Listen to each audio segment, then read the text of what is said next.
성경 말씀 데살로니가전서 3장 6절입니다. 데살로니가전서 3장 6절입니다.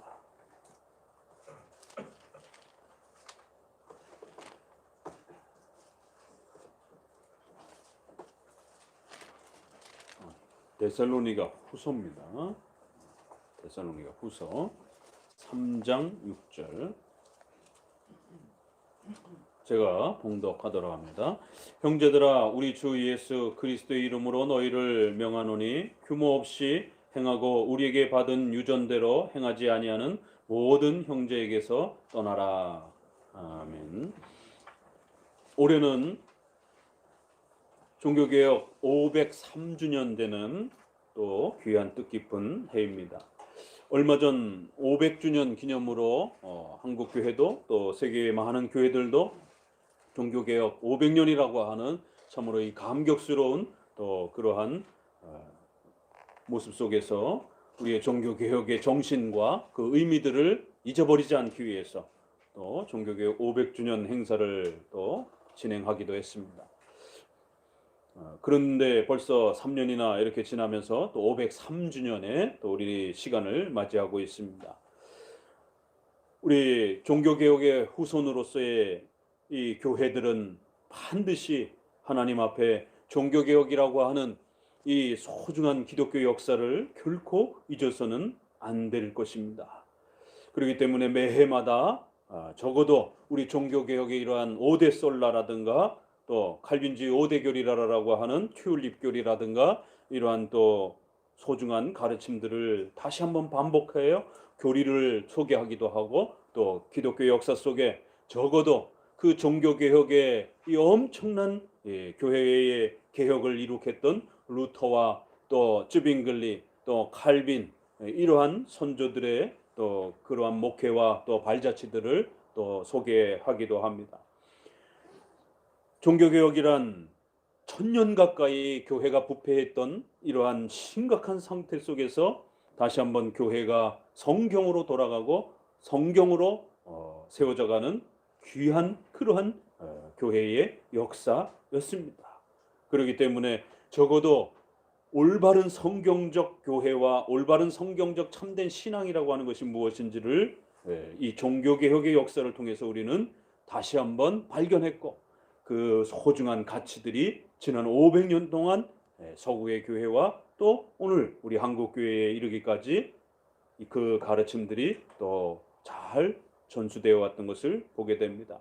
하지만 안타깝게도 한국교회가 1000만이나 되는 이런 엄청난 성도의 수를 가지고 있음에도 불구하고 점점 더 이 종교개혁의 소중한 가치와 역사와 또 그 교리들을 잊어버리고 교회가 온갖 세상의 그러한 또 물질과 권세와 번영에 휩쓸려서 또 잘못된 샤머니즘과 미신과 또 이런 종교적인 이러한 또 여러 가지 샤머니즘에 혼합되어서 교회가 또다시 중세 시대처럼 부패해지고 또 타락하고 망가지는 또 이러한 심각한 모습들을 보게 됩니다. 지금은 우리가 프랑스라든가 칼빈의 이러한 고향인 프랑스 또 제네바라라고 하는 이 종교개혁의 그 본산이었던 제네바 이 소중한 이러한 지역을 다시 우리가 선교를 해야 하는 그러한 시대에 놓여져 있습니다. 더 이상 프랑스는 기독교 국가가 아닙니다. 로마 카톨릭을 표방하고 있는 그러한 카톨릭적 국가라면 모르지만 적어도 개신교의 이런 프로테스탄트의 이러한 신앙을 갖고 있지 않은 나라입니다.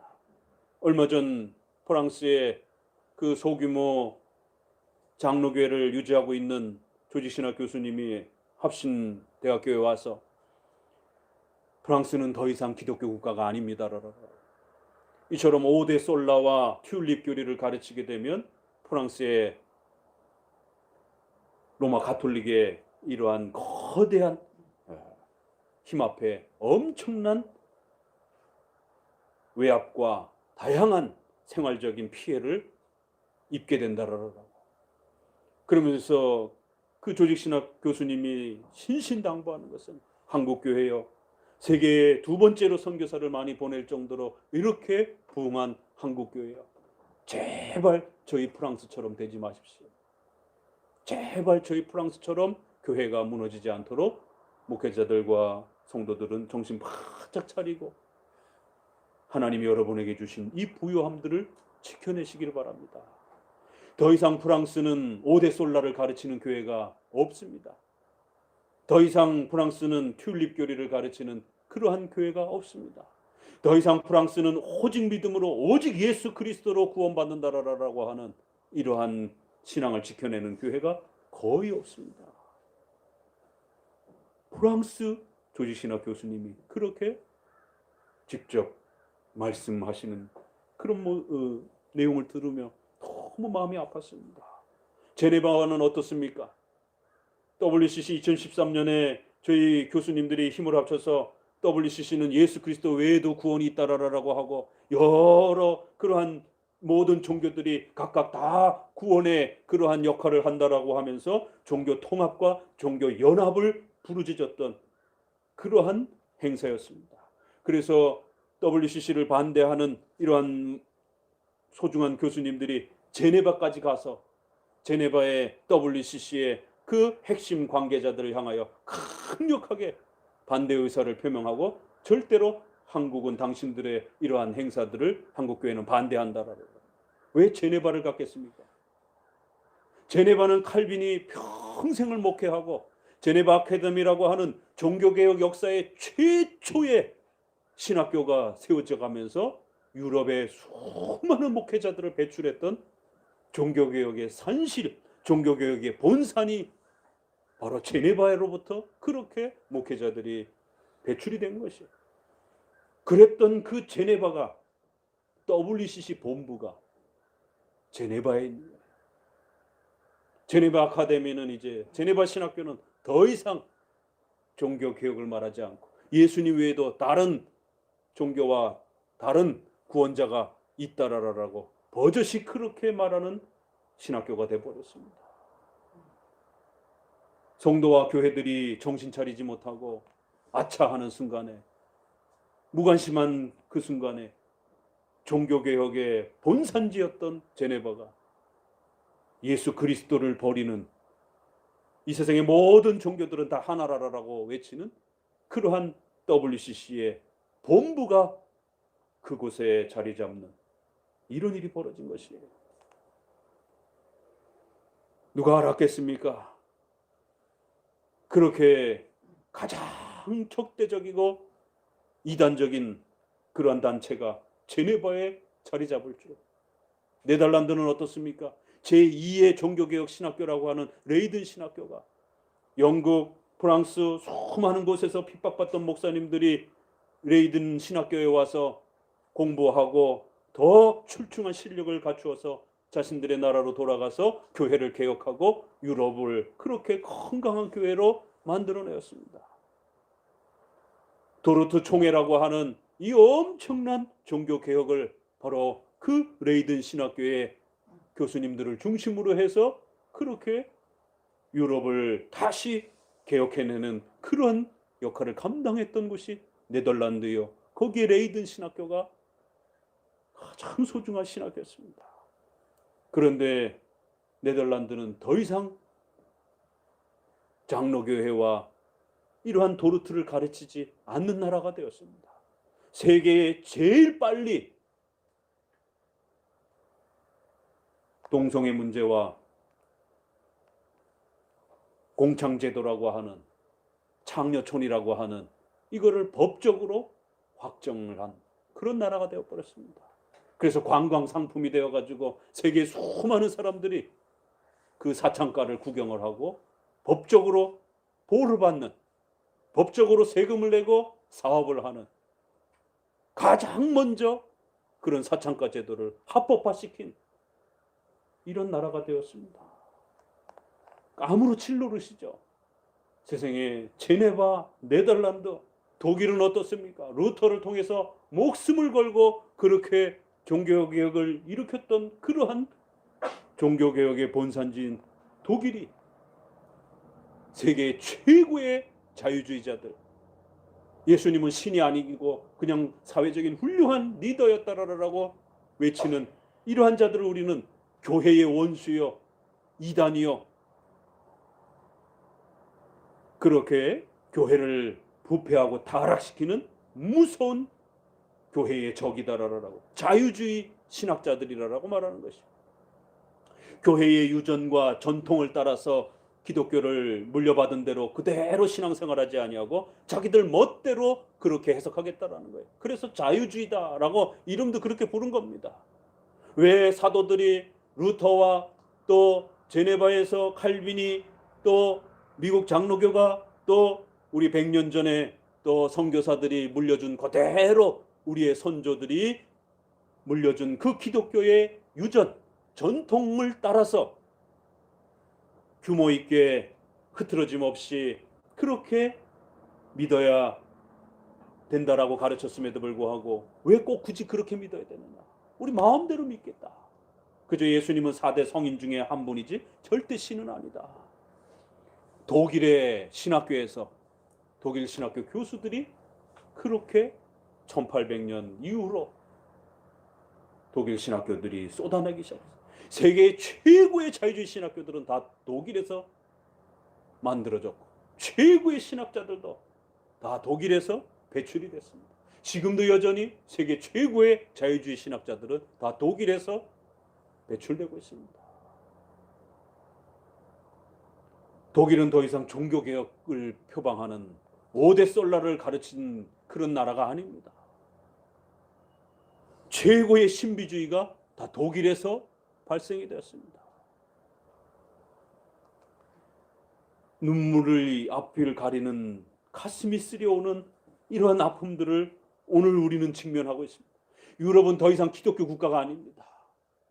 그 엄청난 건물들이 성도들이 없이 그저 관광지로만 그렇게 쓰여지고 있어요. 저도 유럽을 학생 때 이렇게 선교여행을 통해서 다녀봤지만 성도가 없습니다. 그저 돈 내고 그 관광지 수입으로 겨우 그 건물이나 유지를 하는 400년, 500년 된 건물은 있어도 성도들은 없습니다. 한국교회도 그렇게 되지 않는 보장이 어디 있겠습니까? 벌써 1000만이라고 말하던 때가 한참 지났습니다. 지금 700만, 600만까지 지금 이렇게 통계학적으로도 내다보고 있고 이제 코로나 이후에는 500만대 아래로 내려갈 것이다라고 많은 신학자들이 예측하고 있습니다. 벌써 그런 현상들이 나타나고 있습니다. 그래서 많은 교역자들이 그만두고 오히려 목회자들조차도 교회를 접는 이러한 사태가 지금 계속 가중되고 있습니다. 왜 우리가 적어도 10월 31일이라고 하는 루터가 비텐베르크 성당에 95가지의 가톨릭 신앙의 잘못된 점을 외치면서 비텐베르크 성당에 그렇게 붙였던 그 날 바로 10월 31일. 그래서 10월 마지막 주는 이렇게 종교개혁 기념주간으로서 날짜는 조금씩 달라지지만 마지막 주를 10월 31일 루터의 그 비텐베르크 성당에 가톨릭의 부패를 외쳤던 그 사건을 기념해서 이렇게 종교개혁 기념을 지켜가고 있습니다. 단순한 그러한 날짜를 기념하는 것이 아니라 적어도 오직 성경으로 오직 믿음으로 바른 신앙으로 돌아가기 위한 우리의 교회들의 몸부림인 것입니다. 여기서 더 물러나게 되면 우리는 로마 가톨릭의 천년과 같은 그런 타락, 인간의 선행으로 구원을 이루는 것처럼 또 모든 성도들은 천국으로 가는 게 아니라 연옥으로 빠지는 것처럼, 그렇기 때문에 엄청난 돈을 통해서 연옥에서 천국으로 구해줘야 된다라고 하는 이런 온갖 샤머니즘적인 또 기복주의적인 이러한 교회의 부패들이 오늘 우리 시대도 또 반복될 수 있는 것이. 그래서 우리는 매해마다 적어도 종교개혁을 통하여 천년의 그 어둠과 부패를 극복하면서 교회가 성경적으로 바르게 돌아올 수 있도록 개혁했던 바로 종교개혁의 이 정신을 잊지 말자라는 것이, 그것은 곧 성경적 교리와 신앙을 잊지 말자라고 하는 우리의 제 다짐인 것입니다. 그래서 우리의 자녀들에게 다시 오대 솔라라라고 하는 오직 성경, 오직 믿음으로, 오직 예수 그리스도로, 오직 은혜로, 오직 하나님께 영광이라고 하는 이 5대 교리를 다시 가르치는 겁니다. 무조건적인 선택, 전적인 부패, 또 제한 속죄, 불가항력적 은혜, 성도의 견인이라고 하는 튤립이라고 하는, 또 이 도르트 총회의 칼빈주의 5대 교리라고 하는, 개혁파 5대 교리라고 하는 이 소중한 교리를 다시 또 반복하는 것입니다. 저도 모태신앙이지만 30년 동안 단 한 번도 5대 솔라를 장로교에서 들어본 적이 없습니다. 튤립 5대 교리를 단 한 번도 들어본 적이 없어요. 이게 한국 교회의 실정인 것입니다. 그렇기 때문에 다시 한번 오늘 데살로니가에 있는 말씀처럼 예수 그리스도의 이름으로 너희를 명하노니 규모 없이 행하고 우리에게 받은 유전 전통대로 행하지 아니하는 모든 자들에게서 떠나라는 것이에요. 교회라고 해서 다 같은 교회가 아니라는 것입니다. 십자가만 걸려 있다고 해서 모두가 교회가 아니라 거기에는 잘못된 이단들도 버젓이 십자가를 걸어놓고 본인들이 교회처럼 그렇게 행동하고 있기 때문에 사도들로부터 받은 그러한 전통대로 신앙생활하지 않는 그러한 잘못된 그러한 교회들로부터 떠나라는 것이에요. 어정쩡하게 그렇게 머물러 있어서는 안 된다라고 엄중히 책망하면서 벌써 초대교회부터 시작해서 예수님이 30년 전으로 돌아가셨음에도 불구하고 이제 데살로니가 전서, 후서, 서신서들이 나오는 50년, 60년, 20년, 30년도 지나지 않았는데도 불구하고 사도들이 버젓이 살아있는 그 시대조차도 벌써 이렇게 사도들과 예수님이 물려주신 그 신앙을 떠나는, 거기에다가 뭔가 잘못된 신앙을 혼합하는 이러한 신앙의 부패와 교회의 타락이 벌써 초대교회부터 발생하기 시작한 것입니다. 그래서 데살로니가 교회 성도들을 향하여 사도들로부터 예수님으로부터 물려받은 그러한 바른 신앙이 아닌 혼합적 신앙을 가르치는 그러한 잘못된 목회자 아래에서 그러한 교회로부터 반드시 떠나야 된다는 것이에요. 기독교는 사랑인데 뭘 그렇게 일일이 따지고 묻고 확인하고 그럽니까? 장로교회 와서, 개혁교회 와서 일반교회에 다니던 성도들이 제일 당황하는 첫 번째 이야기가, 왜 장로교회는, 왜 개혁교회는 너무 그렇게 일일이 따지고 묻고 확인하려고 합니까? 너무 싸우는 거 아닙니까? 기독교는 사랑인데 서로 사랑을 나누며 그렇게 살아야 되는 거 아닙니까? 네, 맞습니다. 기독교는 물론 사랑을 실천해야 됩니다. 그러나 무조건적인 사랑이 아닙니다. 진리 안에서 사랑인 것이에요. 예수 그리스도 안에서의 사랑인 것이지, 예수님을 무시하고 예수님을 공격하는, 예수님을 인정하지 않는 그러한 이단들과의 그러한 연합과 사랑까지도 포용하는 건 아닌 것입니다. 예수님은 유대인들의 손에 의해서 죽었습니다. 유대인들도 버젓이 하나님을 믿는 사람들이었습니다. 그런데 하나님을 믿는 사도들을 핍박하고 예수님을 죽인 것이에요. 사도들을 죽인 것이에요. 다 같이 하나님을 믿는 자들이었지만 어떠한 잘못된 다른 신앙에 입각하여 예수님과 사도들이 하나님을 믿는 자들에 의해서 죽어나가는 이러한 역사가 교회 역사인 것입니다. 도대체 왜 유대인들은 하나님을 믿으면서도 하나님을 믿는 사도들과 예수님을 죽이는가? 이게 교회 역사라는 것이에요. 그래서 연약한 신앙, 조금 부족한 신앙, 그러한 교회들은 우리가 얼마든지 포용하고 품어줄 수 있습니다. 그러나 신앙이 다른, 겉으로는 교회처럼 보이고 겉으로는 신앙을 가진 것처럼 보이지만 예수님을 부정하고 예수님을 공격하는 잘못된 이러한 교회로부터는 반드시 떠나야 된다는 것이에요. 그래서 연약한 교회와 잘못된 교회를 구별할 줄 알아야 된다는 겁니다. 오늘 본문에 다시 한번 이렇게 표현합니다. 2장 15절, 우리 한 목소리를 읽어봅니다. 2장 15절. 이러므로 형제들아 굳게 서서 말로나 우리 편지로 가르침을 받은 유전을 지키라. 전통을 지키라. 우리 개정 번역에는 이렇게 좀 더 전통 이렇게 번역을 해놨습니다. 유전, 선조들이 물려준 그 방식 그대로, 그 전통 그대로 신앙을 지켜가라는 것이. 굳게 서서 사도들이 물려주지 않은 부분들은 버리라는 거예요. 그러나 사도들이 물려준 그 올바른 말과 교리는 잘 지켜내야 된다는 겁니다. 그래서 교회 역사는 예수님과 사도들이 물려준 전통이 있고 그렇지 않은 전통이 있다는 것이죠. 그렇기 때문에 유대적 전통인지 유대인들, 바리새인들, 사두개인들로부터 물려받은 전통인지 아니면 예수님과 사도들로부터 물려받은 유전인지를 잘 구별해서 사도들로부터 물려받은 신앙이 진짜 신앙이기 때문에 그거를 잘 지켜내야 된다는 거예요.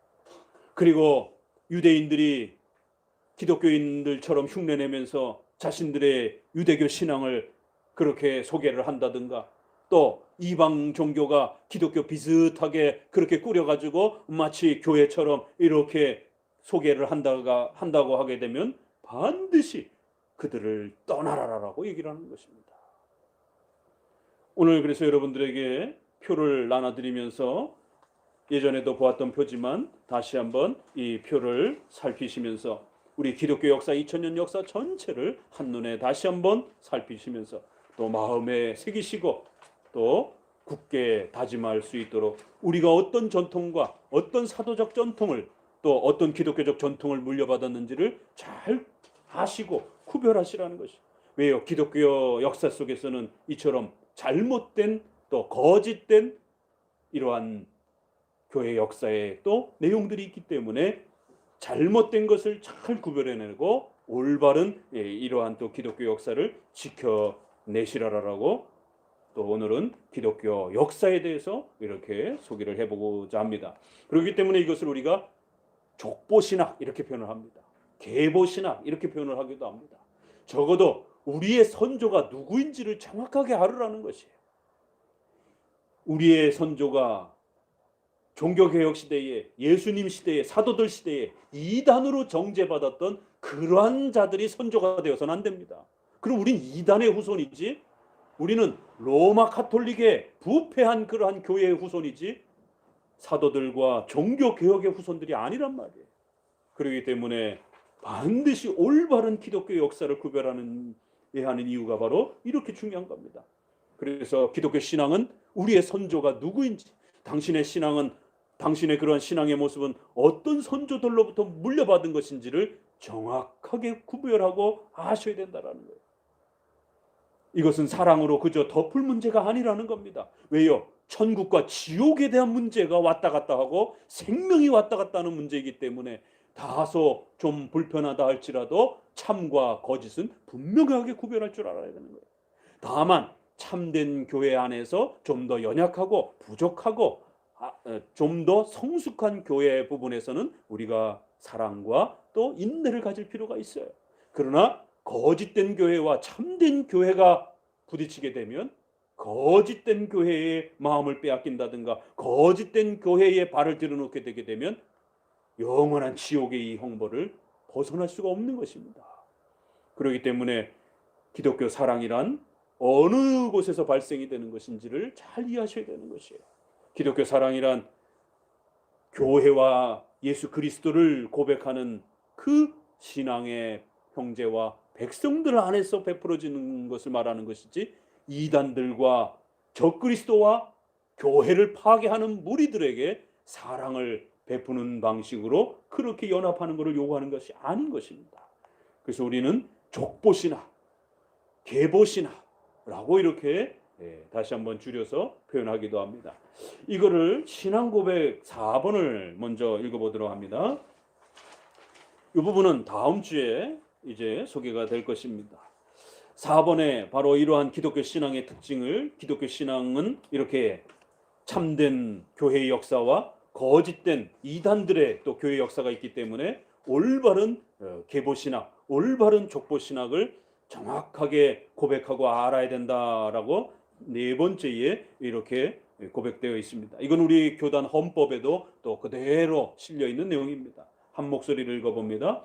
우리의 신학은 개인 신앙의 주관적 학적 표명이 아니라 역사적 기독교의 교회성을 본질로 하는 교회의 시조에 의한 객관적 학적 표명이다.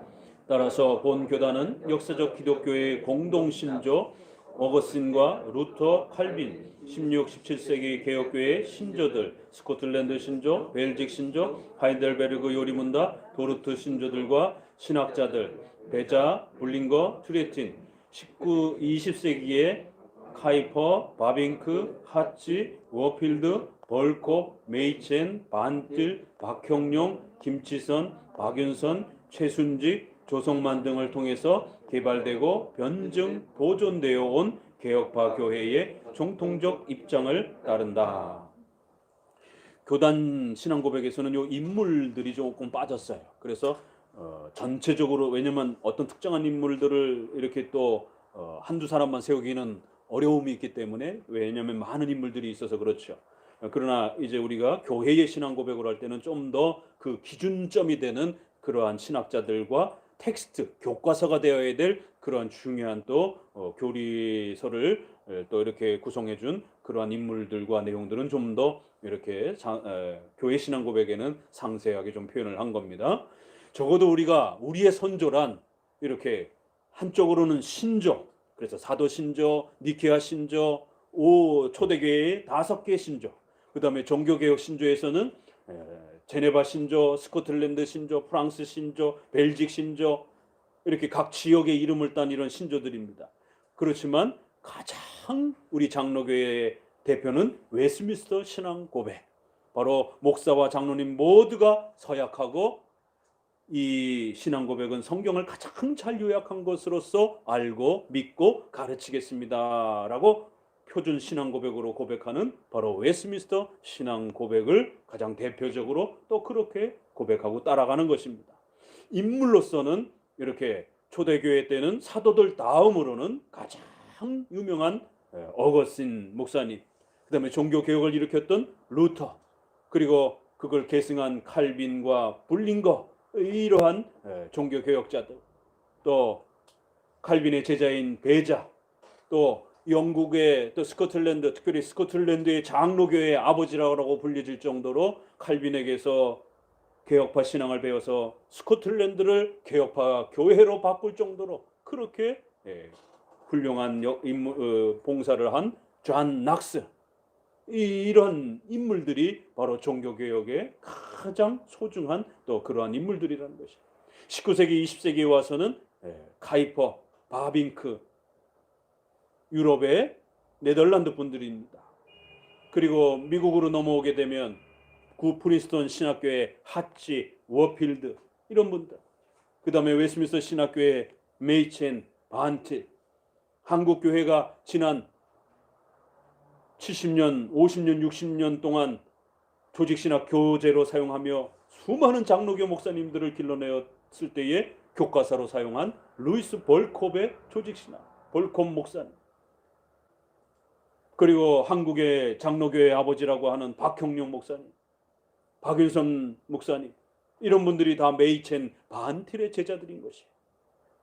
그리고 그분들로부터 배웠던 또 최순직, 조성만 목사님, 적어도 저희 교단은 최순직, 조성만 이런 목사님들을 통해서 우리의 60년 동안 대신교단에 수많은 목사님들이 배출이 되었다는 것이, 저도 그 선생님 밑에서 그렇게 배운 후학인 것입니다. 적어도 이러한 신조들과 이러한 인물들을 통해서 오늘 우리 장로교가 유지되고 있다는 걸 기억하셔야 됩니다. 우리 성도들이 성경 외의 책을 읽는다라면 바로 이러한 신조들을 읽어야 되고 이러한 선생님들의 책들을, 교과서를 읽어야 된다는 것입니다. 교회 인물사에는 이것 외에도 수많은 선생님들이 있습니다.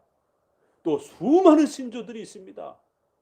그 중에 어떤 거를 택해서 읽을 것인가는 굉장한 어려움입니다. 한두 개가 있는 게 아니기 때문에.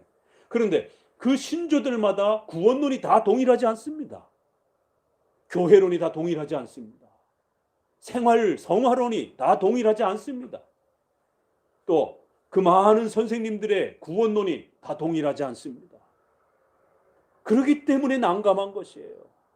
어떤 선생님은 오직 믿음으로 구원받는다라고 말하지만 지금 세계의 석학이라고 하면서 한국이 배출한 가장 유명한 석학이라고, 신약 석학이라고 하는 김세은 목사도 이러한 종교개혁이 가르친 그러한 구원론하고 다른 구원론을 가르치고 있습니다.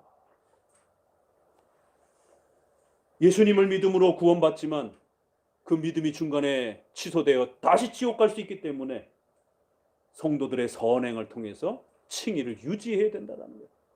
칭의가 확정되어 있지 않고 예수님의 피로 칭의가 확정된 것이 아니라 유보가 됐다라는 거예요. 지연됐다라는 거예요. 우리의 선행을 통해서 보태야 된다라는 겁니다.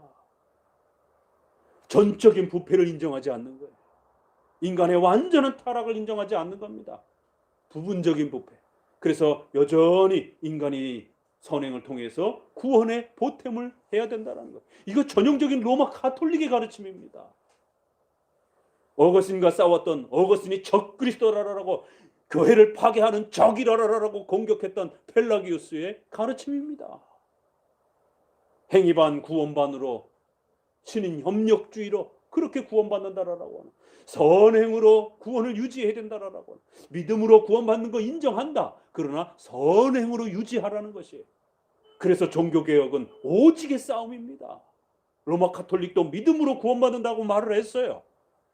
행위로만 구원받는다라고 말하지 않았습니다. 더 악한 이단들은 행위로 구원받는다라고만 이야기를 했지만 적어도 로마 가톨릭은 믿음으로 구원받아야 된다. 예수님으로 구원받아야 된다. 다 이야기합니다. 그러나 마리아가 없으면, 교황이 없으면 그 예수님께로 데려가 주지를 못한다. 여기에 절묘한 교묘함이 있는 거예요. 예수님을 인정을 해요. 그러나 오직 예수님만이라고 말하지 않는다라는 거예요. 예수님 인정해요. 그러나 교황과 마리아가 도와줘야 된다는 거예요. 그렇지 않으면 절대로 예수님께로 못 나간다는 겁니다. 믿음으로 구원받는다는 거 다 이야기합니다. 그러나 선행이 보탬을 해야 되고 선행이 유지를 해야 된다는 거예요. 그래서 종교개혁은 그렇게 말하면 안 됩니다. 오직 믿음으로 구원받아야 됩니다. 인간의 행위로 구원받는 게 아니라, 인간의 행위가 보탬이 되는 게 아니라 오직 예수 그리스도를 믿음으로만 구원받는 겁니다. 그 외에는 구원의 방법이 없는 것입니다. 오직 싸움이었어요. 비슷하게는 이야기하는데 다른 겁니다. 이래서 성도들의 분별이 필요한 거예요. 목사님이 믿음으로 구원받아야 된다, 예수님 필요합니다 라고 이렇게 얘기한다라고 해서 여기 건강한 교회구나 라고 그렇게 무조건적으로 들을 문제가 아니라는 겁니다. 목사님이 오직 예수 그리스도로 말하고 있는지, 목사님이 오직 믿음으로라고 말하고 있는지를 잘 구별해 봐야 된다는 거예요. 세계적인 석학이라고 하는 신약학자가 오직을 빼고 예수님으로 구원받아야 됩니다. 믿음으로 구원받아야 됩니다. 그러나 선행의 우리의 구원을 유지할 수 있도록 크리스찬들은 똑바로 살아야 됩니다. 이렇게 말을 하는 것이죠. 그래서 우리의 선조들, 선생님이 누구인가를 다시 한번 되돌아보고 우리가 누구의 책을 읽어야 될 것인지를 고민해 봐야 되는 것입니다. 자, 표로 돌아가 봅니다. 자, 이런 이야기들을 우리가 표를 통해서 한번 쭉 전체를 살펴보게 되면 예수님과 12사도들이 있는 것이죠. 자, 예수님은 30년 전후로 해서 돌아가시고, 또 사도들은, 야고보 같은 이런 사도들은 금방 순교를 당했죠. 또 사도 요한은 대략 100년 전후로 이렇게까지 사셨던 걸로 보게 됩니다. 그리고는 그 사도 요한의 제자들이 폴리갑이라든가 이러한 또 이그나티우스라든가 유명한 이런 분들이 100년에서 200년 사이에 그렇게 존재합니다. 왜요? 사도 요한이 나이가 오래 그렇게 사역하실 때에 그때 이제 10살, 20살 이런 청년들이 폴리갑이 이렇게 사도 요한의 목회 사역지에 그렇게 청년으로 참여를 해서 사도 요한으로부터 배운 겁니다. 그래서 우리가 신약 성경에 수많은 성경 서신서 뒷부분에 인물들이 나올 때 이 인물들을 그냥 단순하게 우리가 뭐 이런 인물들을 이렇게 많이 언급해놨느냐라고 쉽게 지나칠 문제가 아니라 그러한 인물군들은 교회론적으로도 다양한 계층의 인물들이 교회로 들어왔다라고 하는 교회의 성격을 이야기해 주면서도 또 교회사적인 자료로 인해서 그 사도들의 제자가 누구인지를 알려주는 아주 중요한 교회사적 자료이기도 한 것입니다. 그럴 때에 이제 그러한 훌륭한 사도들이 100년에서 200년 사이를 그렇게 사역해주고 200년에서 300년으로 넘어갈 때에 이제 니케아 신경 325년에 그리고 서방교회 쪽에서는 사도신경이 고백되어지고 동방교회 쪽에서는 니케아 신조가 벌써 만들어집니다. 니케아 콘스탄티노폴 신조는 381년에 만들어지고 칼케톤 신조는 451년에 아타네시우스 신조는 연도가 정확하진 않지만 대략 한 400~500년 정도로 어거스틴에 의해서 만들어졌거나 어거스틴의 영향을 받은 그런 신조로 많이 알려져 있습니다. 보세요. 300년 정도 되니까 벌써 이단들이 창궐하는 것이에요.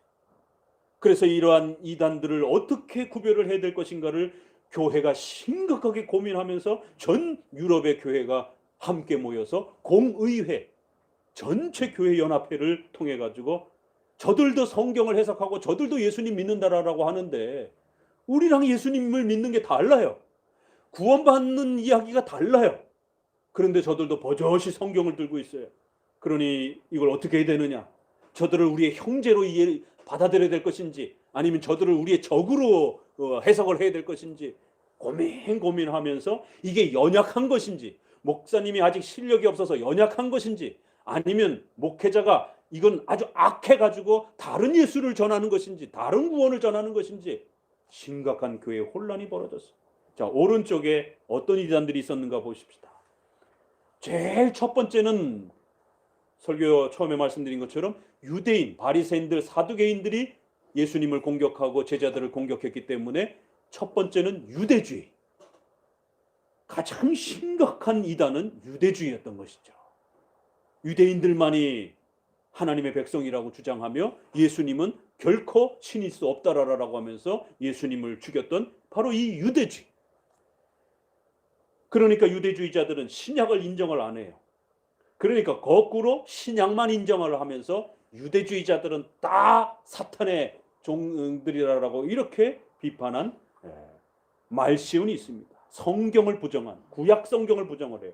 신약만 강조를 합니다. 그러다 보니까 신약 성경 중에서도 구약의 그러한 배경이 많이 깔린 마태복음 또 구약적인 그러한 그 대상들을 통해서 소개되어진 그런 본문들 서신서들은 부정하고 주로 이방인들을 중심으로 대상으로 소개한 마가복음이라든가 누가복음이라든가 이러한 일반 서신들을 중심으로 신약만 강조를 하는 그래서 신구약의 이러한 또 성경 부정 부분에 대해서 성경론 이단이 나타나는 거예요. 말시연.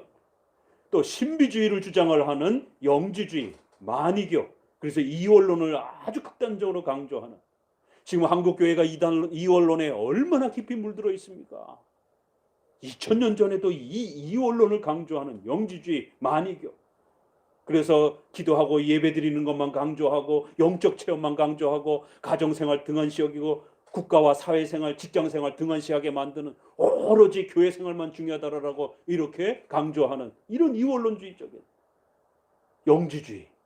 그 다음에 직통계시 보고 환상 보고 막 까무러치고 막 떼굴떼굴 굴르고 신비주의. 몬타니즘이라고 하는 몬타니스 목사가 여자 성도 둘을 세워놓고는 이 구약의 선지자와 같이 이 오늘날 하나님의 직통계시를 직접 음성을 들을 수 있는 은사를 받은 여자 선지자라고 그러면서 여자 선지자를 앉혀놓고 예언을 하는 성도 개개인과 관련된 삶을 당신 올해 이런 사업을 하래. 당신 올해 이런 일이 있으니까 조심하래. 이게 무슨 무당 점친 듯이 그렇게 개개인적으로 그 한 해의 예언을 해주는 것이에요. 몬타니즘, 신비주의, 그 다음에 삼위일체를 부정하는 사벨리우스, 아리우스, 이 다 목회자들입니다. 예수님을 인정한다라고 하면서도 삼위, 성부, 성자, 성령 하나님을 인정하지 않는 것이. 성경을 아무리 읽어봐도 성부만 하나님이다. 이러면 유대주의가 되는 겁니다. 성경을 아무리 읽어봐도 예수님만 존재한다. 또 성령님만 존재한다. 이런 식의 삼위일체의 혼동이 일어나면서 삼위일체 이단들이 발생이 되는 거예요. 또 예수님이 참된 신성을 가지시고 인성을 가지신 분이신가? 아니면 하나만 가지신 분인가? 기독론에 대한 이단이 아폴로 네스토리우스 같은 이성 1인격을 부정하는 다양한 예수님과 관련된 이단들이 등장을 합니다. 이게 300년 전으로 400년 대의 이단들인 것이. 이들도 성경을 믿었습니다. 이들도 예수님 믿는다라고 말합니다. 이들도 구원을 이야기합니다. 이들도 하나님을 믿는다고 얘기합니다. 그런데 사도들이 물려준 전통하고 달라요. 우리는 삼위일체를 믿는데 저들은 일신론 한 분만 믿는 것이에요. 우린 믿음으로 구원받는다고 말하는데 저들은 신비 체험을 해야 구원받는다고 말하는 거예요. 그래서 벌써 초대교회 300년 역사 속에 교회 비슷해 보였지만 사도들이 물려준 신앙 그대로를 믿지 않는 그런 자들이 등장을 한 겁니다. 사도들로부터 정죄를 받는 자들이 등장을 하는 거예요. 그래서 데살로니가 후서에서도 또 요한복음 16장에도 예수님이 벌써 경고하시기를 너희가 이제 조금 지나면 하나님을 섬기는 것이 바로 이런 것이다 라고 하면서 사도들을 잡아다가 죽이는 이런 일들이 벌어질 것이다. 그럴 때 너희가 흔들리지 말고 예수님이 물려준 신앙을 잘 지켜내라고 당부합니다. 또 요한일서 4장에는 영들을 분별하라 라고 말합니다. 예수 그리스도께서 인성을 가지시고 이 땅에 오신 것을 부정하는 이러한 이단들이 발생을 할 것이다. 영 분별을 잘 해야 된다라고 그렇게 당부합니다. 요한 1서 2서 여호와 증인들을 올 때 많이 이렇게 교회에서 소개했던 그런 말씀이죠. 인사도 하지 말라라고. 저들은 하나님의 말씀을 부정하고 예수 그리스도를 육체로 오신 것을 부정하는 그런 자들이다. 요한 1서, 2서, 3서, 요한계시록, 유다서 이게 다 영지주의에 대한 그 이단 초기 영지주의자들을 비판한 그런 내용들입니다. 그렇기 때문에 신약 성경 곳곳에서 요한계시록 오늘 우리가 보는 것처럼 저들이 기독교인들의 신자의 공동체처럼 이렇게 자랑하지만 실제로는 사탄의 회다라라고 사탄의 모임이다라라고 니골라당과 또 이세벨과 같은 이러한 잘못된 가르침을 교회가 수용한 것에 대해서 엄중하게 책망하고 있습니다. 초대 교회의 그러한 이단을 수용한 교회들의 어리석음에 대해서 책망하고 있는 것이에요. 교회가 정신 바짝 차리라라라. 그것을 오늘 우리 시대에다 적용하면 오늘 우리 시대가 사도들의 전통을 제대로 몰라서 초대 교회로부터 2000년 교회사 속에 이단으로 정죄받았던 그러한 교회와 그들의 선생과 가르침들을 교회가 수용하고 있는 이런 일이 버젓이 벌어질 수 있다는 겁니다. 자, 조금 더 내려오시게 되면 이제 그 200년, 300년 요 신조를 만들고 교회 회의를 주도했던 인물들이 바로 폴리갑, 이그나티우스, 이레니우스, 오리겐, 터툴리안, 저스틴, 키프리안, 시릴, 크리스토스톰. 이게 시중에도 우리 한국에도 이제 많이 이분들의 책들이 번역이 되어 있습니다. 적어도 이런 분들의 책 읽으라는 것입니다. 초대교회 때도 여러분이 몬타니즘 책 읽으면 큰일 납니다. 우리나라에도 몬타니즘 또 마니교 또 말시온의 책들이 번역되고 있습니다. 그러니 다 기독교 이름으로 나오고 있기 때문에 그 책들을 읽다 보면 이거 상당히 괜찮은 내용인데 마음의 감동을 받아버리게 되면 그들의 잘못된 이단적 사상이 여러분 안에 영향을 끼치게 되는 거예요. 자, 조금 더 내려오시게 되면 그래서 교회는 신속히 이러한 성경론 이단, 삼일체 이단, 기독론 이단, 또 신비 체험주의적인 이런 이단 이런 부분들을 걸러내면서 니케아 신조, 사도 신조, 칼켄톤 신조를 확립해 준 겁니다. 2000년이 지났음에도 1500년이 지났음에도 오늘 우리가 사도 신조를 고백하고 있잖아요. 여전히 기독교의 핵심 내용을 가장 정확하게 정립해 놓은 거기 때문에 아리우스가 그 이단으로 정죄받으면서 떠나가면서 했던 유명한 말이 있습니다. 나는 성경도 믿고 나는 예수님도 믿지만 너희 이 공회를 하고 있는 너희들이 믿는 삼일체 하나님은 나는 못 믿는다. 난 아무리 성경을 읽어봐도 성경은 한 분 하나님밖에 말하지 않더라. 너희가 주장하는 사도신조가 주장하는 니케 신조가 주장하는 그런 삼위일체는 성경에 없더라. 나는 성경도 믿고 나는 하나님도 믿지만 너희들이 고백하는 니케아 신조와 사도신조의 그러한 삼위일체는 절대로 믿을 수가 없다. 그건 비성경적이다. 그건 아주 악한 것이다. 어떻게 머리가 셋 달린 그런 괴물과 같은 그런 신을 이야기를 하느냐라고 조롱을 하면서, 그럴 때의 공의에는 아리우스는 적그리스도와 악마적인 그러한 목사다라고 그렇게 정죄를 하면서 저주 선언문을 소개를 하게 됩니다. 이렇게 믿는 자들은 지옥의 벌을 받을 것이다. 아리우스가 가르치는 대로 그렇게 믿는 자들은, 그렇게 하나님을 이해하는 자들은 저주를 받을지어다라고 그렇게 저주문을 함께 다루면서 신앙 고백이 만들어지게 됩니다. 도대체 아리우스는 성경도 믿고 하나님도 믿는데 왜 우리랑 다르냐 말이에요.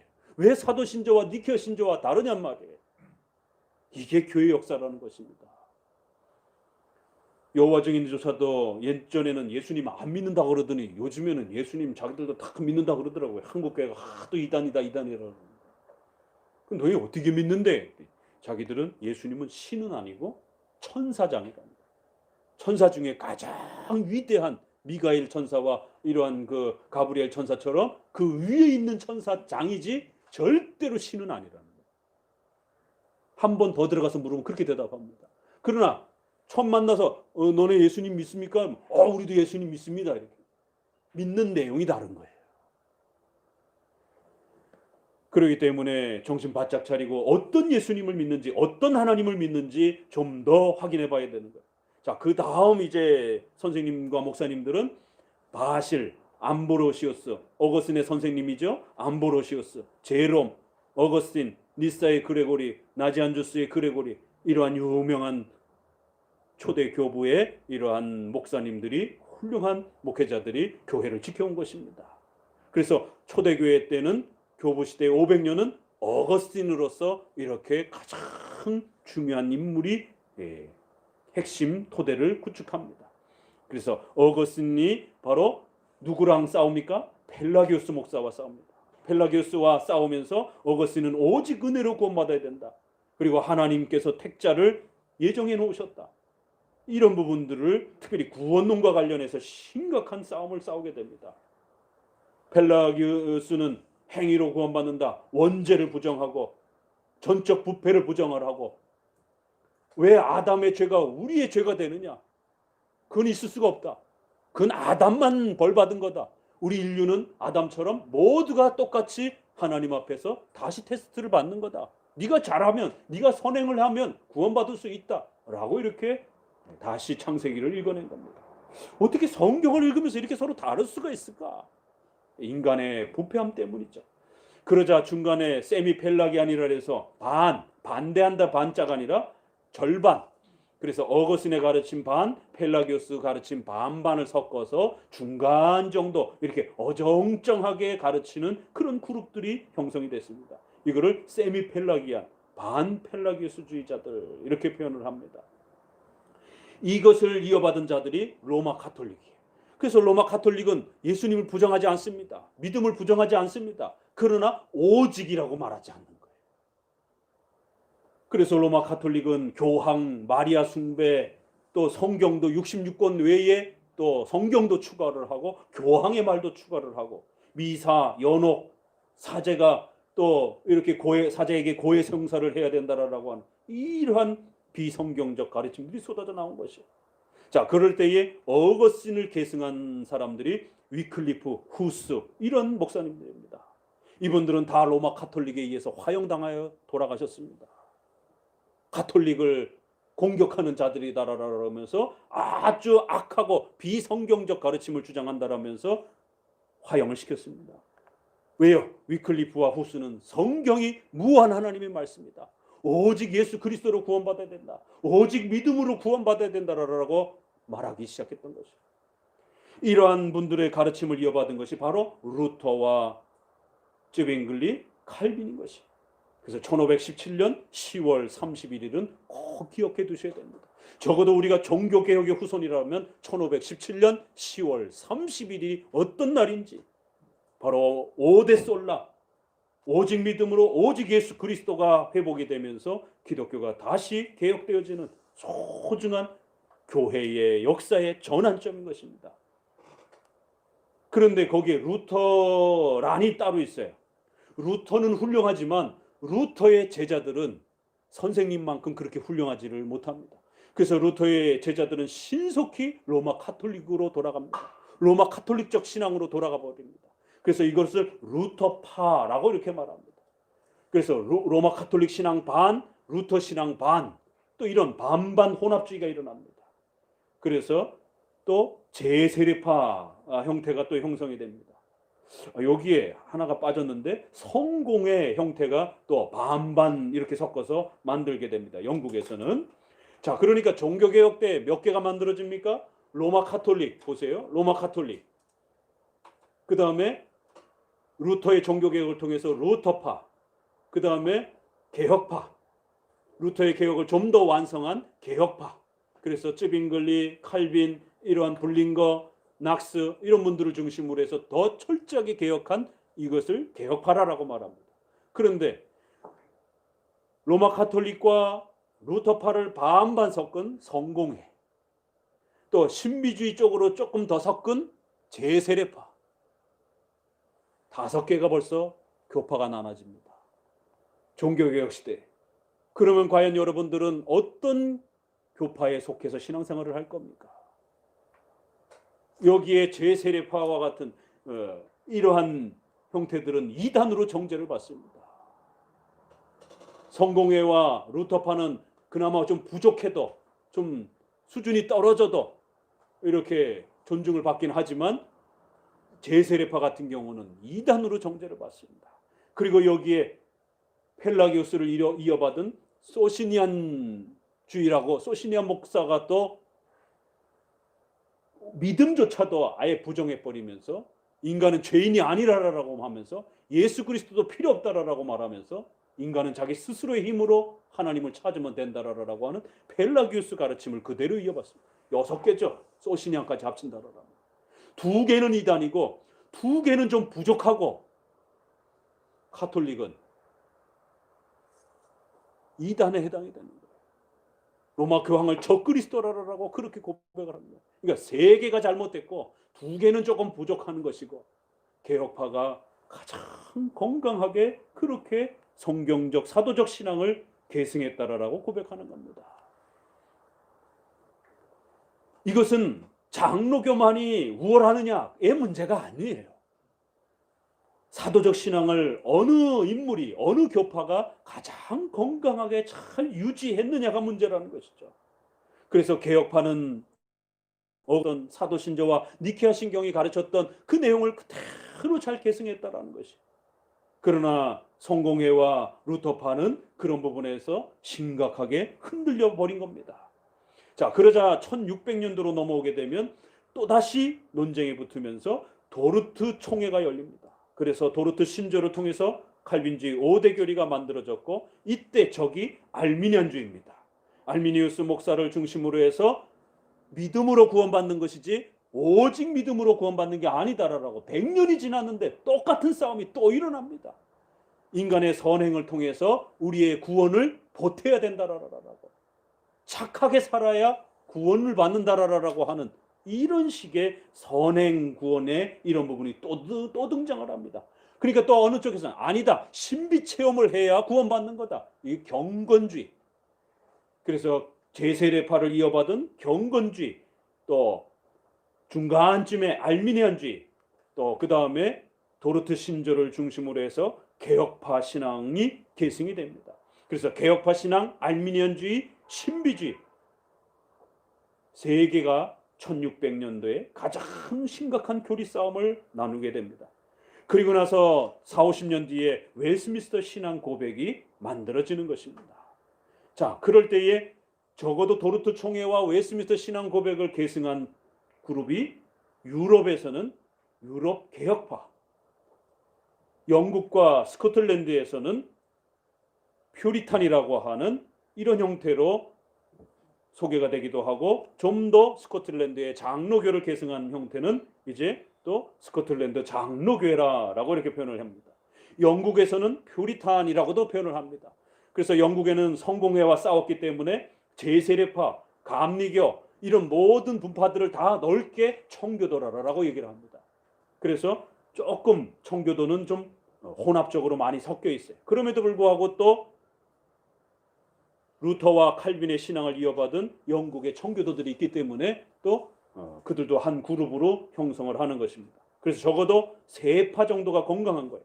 리폼드라고 하는 개혁파, 유럽의, 그 다음에 스코틀랜드를 중심으로 한 장로교파, 그 다음에 영국을 중심으로 한 퓨리탄이라고 하는 청교도파. 자, 이들을 계승한 것이 이제 1900년, 2000년으로 들어오면 화란, 네덜란드의 카이퍼, 바빙크가 되는 거고, 이들은 도르트 신조를 자신들의 신앙 고백으로 삼습니다. 스코틀랜드를 계승한, 그래서 우리가 영미신학이다 이렇게 표현하는 영국과 미국을 통해서 전수가 된, 그래서 언더우드가 우리의 140년 전에 선교를 들어올 때 이분들은 미국을 통해서 들어오는 거예요. 그래서 우리 한국 장로교회는 미국의 영향을 받은 것이지 네덜란드로부터 이렇게 직접 선교사가 오진 않았습니다. 그래서 프린스턴 신학교, 웨스트민스터 신학교로 하치, 워필드, 메이첸. 그래서 여기 프린스턴 신학교가 이제 타락하면서 웨스트민스터 신학교로 넘어가게 됩니다. 자, 이럴 때에 영국 청교도의 이러한 그 신앙을 물려받으면서 경건주의와 제세례파 신앙을 물려받은 사람이 혼합적 형태로 웨슬레가 감리교가 만들어지고 웨슬레의 영향을 받은 성결교 구세군이 만들어지는 겁니다. 그러니까 감리교, 성결교, 구세군은 이단은 아닌데도 불구하고 약간 부족한 기독교, 혼합적인 기독교로 그렇게 구성이 되는 거예요. 그래서 청교도 신앙도 물려받으면서 제세례파와 성공회와 로마 카톨릭 신앙도 반반 물려받는 혼합적 형태로 구성이 됩니다.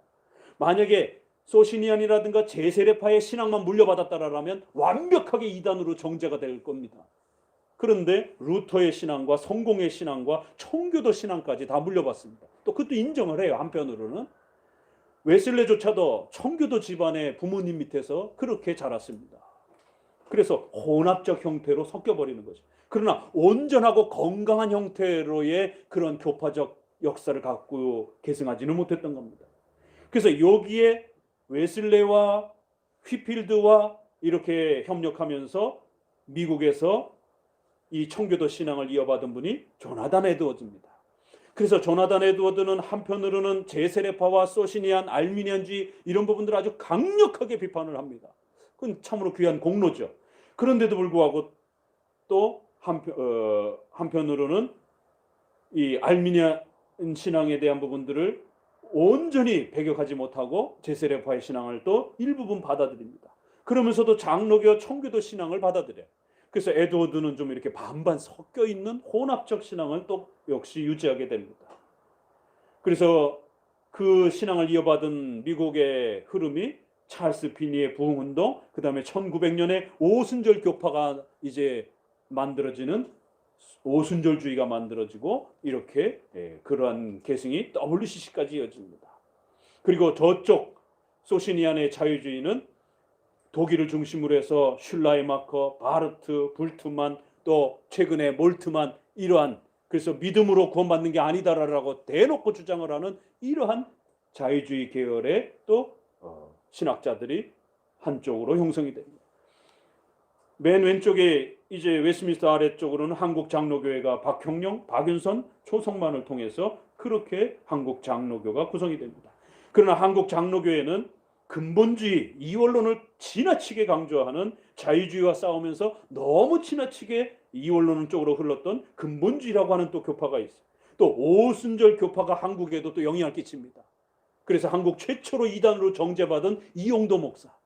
그래서 막 신비 체험하고 막 천국 갔다 그러고 지옥 갔다 그러고 하나님이 막 예언해 준다 그러면서 너 올해 안에 심각한 일이 벌어진다 그러면서 너 헌금 많이 하라고, 집 팔아서 헌금하라고 이렇게 얘기하고 이런 식의 직통계시를 주장하는 이용도 목사가 한국교회 신비주의자로서 최초의 이단으로 정제를 받습니다. 그러니까 한국교회 초창기에도 이런 아주 복잡한 이러한 5만 가지 교파들이 한국에 다 들어왔기 때문에 이런 일들이 벌어지는 것입니다. 그럴 때 적어도 박형룡, 박윤선 목사님을 통해서 언더우드와 이 평양신학교의 신앙을 물려받은 그룹이 누구인가를 기억하셔야 되는 거예요. 그럴 때에 이 박형룡, 박윤선, 조성만의 신앙은 성경을 반드시 자기 마음대로 읽고 가지는 게 아니라 우리의 성경 해석의 규범이 되는 신조, 사도신조, 니케아 신조, 웨스트민스터 신앙고백, 도르트 신조라고 하는 해석의 이러한 객관적 해석의 규범이 되는 신조를 고백하면서 우리의 신앙과 신학을 세워가는 성경 신조 신학이라고 하는 이러한 스타일의 신앙을 구축한 형태를 신앙이라고 말하는 겁니다. 왜요? 아리우스나 또 종교개혁 시대 때의 소시니안, 제세례파나 현대의 자유주의자들은 그들도 다 성경이 있습니다. 그들이 성경 버린 게 아니에요. 그들도 다 성경을 손에 들고 읽으면서 자기 마음대로 성경을 해석하는 것이. 이건 그런 뜻이 아니다. 이건 이런 뜻이다. 자기 마음대로 답을 가르치는 것이. 근데 그렇게 해석한 것이 초대교회 때, 종교개혁 시대 때 로마 카톨릭 가르침이고 이단적인 그런 가르침하고 일맥상통하는 해석들이 나오는 거예요. 그렇기 때문에 목사님의 해석은 무조건적으로 다 성경 말씀이라고 믿어서는 안 되는 것입니다. 반드시 목회자도 인간이기 때문에 사도신조와 웨스트민스터 신앙고백에 따라 우리의 사도적 신앙의 이 족보에 맞춰서 2000년 동안 오직 믿음으로 오직 예수 그리스도로 고백했던 이 교리에 맞는지, 이 신조의 고백에 맞는지 안 맞는지를 성도들도 살펴야 되는 거예요. 이게 맞지 아니하면 그건 초대교회로부터 2000년 사이에 이단이 가르쳤던 그러한 가르침인 것입니다. 크게 교회 역사는 세 가지로 나눠집니다. 어거스틴에서 싸움에서 보듯이 사도적 신앙을 건강하게 이어받은 교파와 교단이 있습니다. 그건 이름으로 장로교라고 부르기도 하고 개혁파라고도 부르기도 하고 여러 형태로 부르는 것이. 그러나 펠라기우스의 가르침을 이어받은 이단들이 있습니다. 자유주의 신. 그러나 그 중간을 어정쩡하게 섞은 부족한 기독교가 있습니다. 감리교, 성결교, 구세군 이런 형태들은 예수님을 믿습니다. 삼일체를 믿습니다. 그러나 사도적 신앙을 건강하게 그대로 계승하지 않아.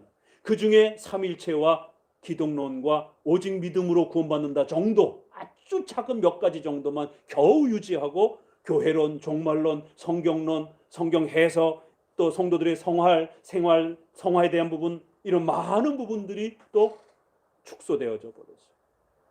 그래서 당장 장로교는 예정론을 가르치지만 다른 교파들은 예정론 안 가르칩니다. 어거스틴은 예정론을 가르쳤는데 다른 교파들은 예정론을 안 가르칩니다. 루터는 예정론을 가르쳤는데 다른 교파들은 예정론을 안 가르칩니다. 오늘날 한국교회 안에 예정론 안 가르치는 교회들이 수두룩합니다. 한국교회는 예정론을 잃어버렸어요. 그러면 예정론을 가르치는 교회가 건강한 사도적 신앙을 이어받은 겁니다. 왜요? 어거스틴도 가르쳤고 또 루터와 칼빈과 찌빙글리도 예정론을 가르쳤기 때문에. 예정론을 안 가르쳤다라면 안 가르치는 교회가 건강한 겁니다. 그러나 교회 역사 속에 우리의 선조들 안에 예정론이 소중한 교회의 교리로 그렇게 가르쳐왔던 것을 보게 됩니다. 자, 말씀을 맺습니다. 오늘 우리가 교회 기독교 역사를 다시 한번 돌아보면서 교회 역사는 이렇게 세 가지 형태로 건강한 사도적 신앙을 건강하게 물려받은 이러한 교파가 있고 적그리스도적이고 반기독교적인 이단적인 교회 역사가 있고 이 둘을 적당하게 섞은 부족한 기독교의 교파가 있을 수 있다는 것이죠. 그래서 부족한 교파는 비록 이단은 아닐지라도 같은 형제이긴 하지만 수준이 떨어지는 교파요, 수준이 아주 현격하게 떨어지는 그런 교회가 될 수 있다는 거예요. 그렇기 때문에 셋 중에 어느 교회를 선택해야 될지 그건 성도의 몫입니다. 그렇기 때문에 더더욱 건강한 교파에 속해서 한평생을 건강한 신앙으로 그렇게 신앙생활하며 살아가라는 것이에요. 우리 교회만이 옳습니다. 우리 교회만의 구원이 있습니다. 이러면 교주가 됩니다. 대부분 이단들이 그렇게 말합니다. 그러나 바른 정통교회는 이러한 교회 역사 속에 이러한 교회의 계보와 족보를 따라서 어거스틴과 칼빈과 박형룡, 박윤선 목사님을 따라서 신앙생활을 배우고 또 그들이 신앙 고백했던 사도신조, 니케아 신조, 웨스트민스터 신앙 고백, 이러한 신앙 고백의 내용을 존중하면 모든 그러한 교회들은 건강한 교회입니다. 비슷하게 말하지만 교회 역사를 말하는 방식이 서로 이렇게 다른 것이, 오늘 기독교 교회 역사를, 2000년 역사를 짧게나마 다시 한번 돌아보면서 적어도 우리의 선조는 누구인지, 우리가 어떤 교과서와 책들을 주로 경건서적들을 읽어야 되는지, 또 우리가 주로 어떤 신조들을 우리의 신앙 고백하면서 우리의 신앙을 구축하면서 그렇게 세워가야 되는지, 우리 자손들에게 뭘 물려줘야 되는 것인지. 다들 성경을 물려준다라고 얘기를 합니다. 그러나 성경을 해석하는 방식들이 세파가 서로 다 다르단 말이에요. 그래서 문제가 되는 겁니다. 적어도 건강한 정통 사도적 신앙의 이런 계보는 사도신조와 니케아 신조를 성경과 함께 물려주는 것입니다. 그래서 성경을 반드시 사도신조와 니케아 신조와 웨스트민스터 신앙 고백에 입각하여 목사님도 설교하는 거고, 성도도 그렇게 성경 해석을 받아서 믿음을 고백하는 것입니다. 이게 가장 건강한 형태의 신앙 형태로 오늘 우리에게 그렇게 물려진 겁니다. 또 우리도